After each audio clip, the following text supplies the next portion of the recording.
ano lang to, ham at saka mushroom. Daming nagka-camping. So, nagre-ready na yung mga tao mag-camping because it's camping season now. So, yung pieces of food, ilalagay lang natin yan dyan. Aayusin pa ni Pangit yung bisagra. Napaka-simple lang niya, guys. Alam nyo ba, mas masarap pa yung pizza natin sa atin.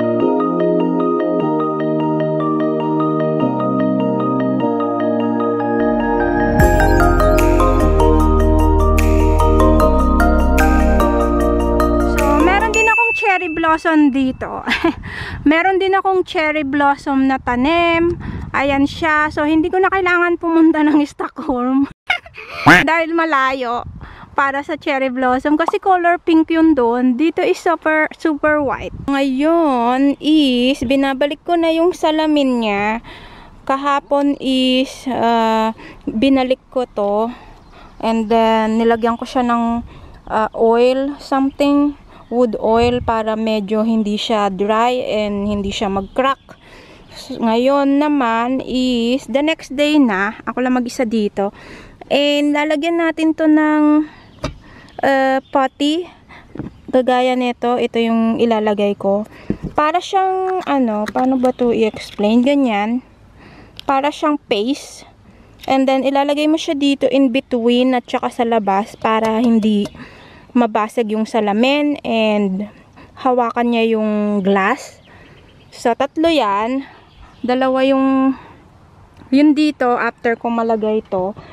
And pwede ko nang tanggalin tong plastic kasi hindi ko talaga trip yung plastic naka-cover. So, gagawin ko muna ngayon to nang matapos ko na siya, itong 3. I'm sure matatapos ko to ngayong 3 and then pwede ko na yung ibalik dun sa bintana kasi mas okay na siya, tayo. Lalagyan natin siya ng ganito, 'di ba? Yan, yung parang paste. And then lalagyan din natin siya ng ganito, metal to, ayan no. So, yung isang linya na yan, yung maliit, parang gagawin mo siyang pako. Yun yung ilalagay mo sa gilid para hawakan niya yung glass, hindi siya umalis. Ano ba tawag din? Hindi siya matanggal. Kasi lalagyan mo siya ng ganitong bakal. So, gawin ko muna siya nang matapos ko na siya. Nakabit ko na yung 2 glass. Ito na siya. So, ganyan yung itsura niya. Siguro kung napanood nyo na yung mga luma kong video, alam nyo na ganito yung paggawa niya. So, lalagyan nyo muna ng parang putty. Ayan, yung parang clay. Parang ano siya, parang clay. And then, ilalagay mo yung salamin. And then, lalagyan mo ng metal. Like that. Para hindi siya lumabas. Ganyan. So, isa na lang yung gagawin ko. And then, matatapos na to. And then, sunod yung isa naman. So, yep. Balikan ko na lang kayo ulit kapag natapos siya. Okay? Medyo mainit na. Isa lang yung nagawa kong bintana. Ganito na siya. Nakita nyo naman maayos na yung gilid niya. Matutuyo na lang yan. And then after na itong matuyo, pipinturahan ko yan. Ganyan na yung itsura niya, o diba? Mukha na siyang bago. Yung isa, hindi ko natapos. Siguro tapusin ko na lang yung bukas. Balik na lang ako dito bukas. 7:00 na, wala pa si Pangit. Nagugutom na ako. Magkakape muna ako. Tingnan nyo yung palubog na yung araw, sunset na. Oh my gosh. Papasok ko lang muna yung aking window. Tadan! So, ito na yung bintana natin. Natapos ko na siya. Ayan. So, ilalagay ko na lang siya sa loob and para matuyo siya. Siguro mga 5 days or 3 days matutuyo na to. Matigas na siya. Pwede ko na siyang ibalik dun sa bintana. And then, pipinturahan ko na lang to.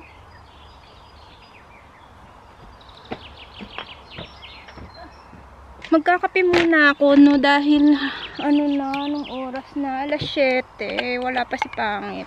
Mukhang hindi na ako balak nung sunduin dito, Anyway, magkakape muna ako. And meron akong baon na sandwich. Nagugutom na ako. Birthday ngayon ng mama ko. Nanunood yun. Kaya happy birthday, ma. Mainit pa kaya yung kape ko? That tayo sit.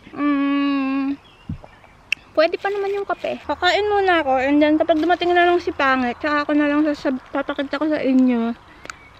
Uuwi na rin ako maya-maya. Ito pala yung binigay sa akin ng nanay ni Pangit nung nag second hand kami. Ilalagay ko to dito sa bahay kasi gagamitin ko to.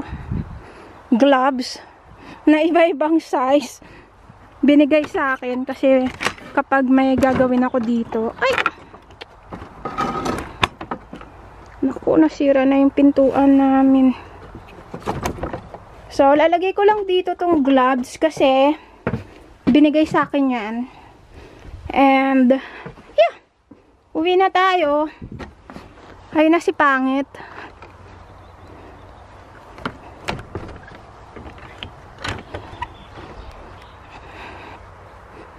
Nasira pa naman yung ano ko, ayan o, yung paper bag ko. Paano kaya to? Pabibit-bitin ko na lang si Pangit neto. Lagi din ako merong ganito. Ang bang tawag dito? Cover ng ano, lamesa. Kapag pumupunta ako dito, ayan. Binigay din sa akin to nung nanay ni Pangit. So, ayan. Uwi na kami.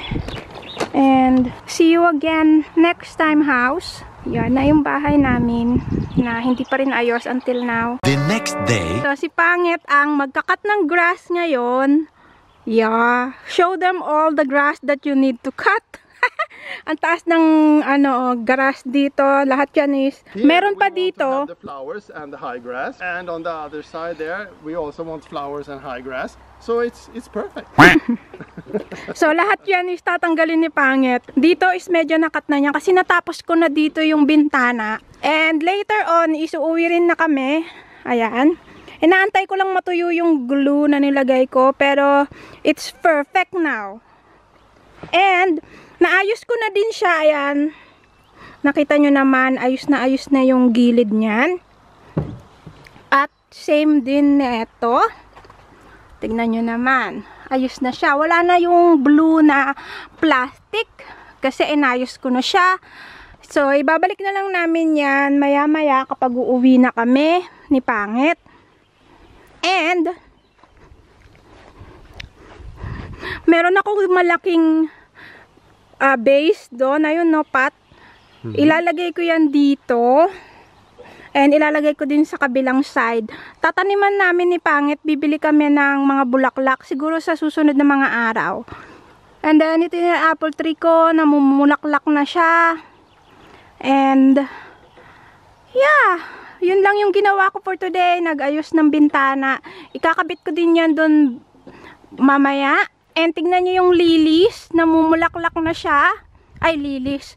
Ano ba pangalan nito? Nakalimutan ko na. Ayan no, yung kulay violet na yan.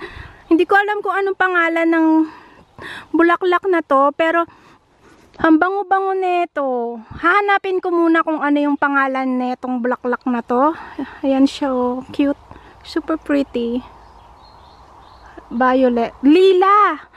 Lila. But something according to the color of it is the name of that flowers. I think lilac.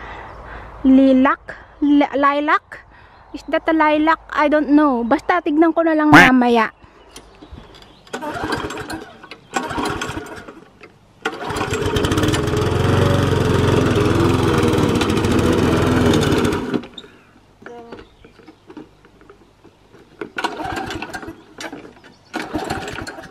Ang hirap mag-cut ng grass. Kala niyo madali.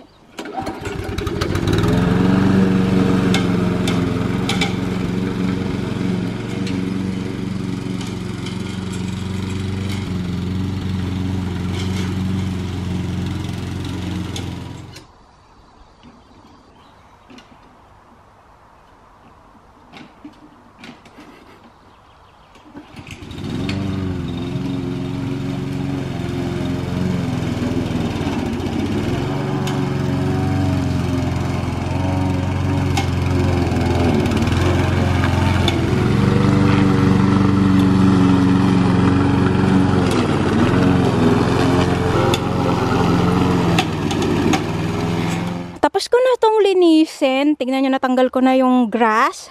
So, ang gagawin ko is, tatanggalin ko na tong mga puno na to para wala nang ganito dito. And lalagyan ko to ng circle na bed. Tataniman ko ng mga flowering plants. Pero bago ko yun magawa, kailangan ko munang maalis tong tree stump na to. Ano to pear na puno. And pinutol na namin kasi sumasagi siya sa bubong nitong bahay. So, ginawa namin, pinutol na lang namin siya. Pear tree to. And I think yan yung una naming pinutol na puno. Nagcut na rin ako ng grass. Si Pangit umuwi lang saglit. Napagod na ako. Sobrang haba pa ng panahon. So, madami pa akong magagawa. And mamaya, ibabalik ko na yung bintana. Yung isa na balik ko na siya. Ito is pinapatuyo ko lang saglit. Sana matuyo siya para malagay ko na siya doon sa sa bintana. Kung hindi, aantayin ko muna siya na talagang tuyo kasi hindi pa siya tuyo malambot pa siya, baka bumagsak yung dito sa taas. Ayan so yeah, aayusin ko muna yung yung tree stump na yan. Titignan ko kung kaya ko siyang maputol ng lagari lang. Titignan ko. Pag dumating si Pangit, sasabihan ko siya na putulin yan gamit yung namin, chainsaw. And later, baon ko nga pala, nakalimutan ko sabihin sa inyo kung anong baon ko. Nagluto pala ako ng nilagang ribs. Teka. Ayan, nilagang ribs. So, ito yung kakainin ko later. Si Pangit is nagtatrabaho kasi siya sa bahay. So, ayoko naman ng magulo ron. Dito na lang muna ako.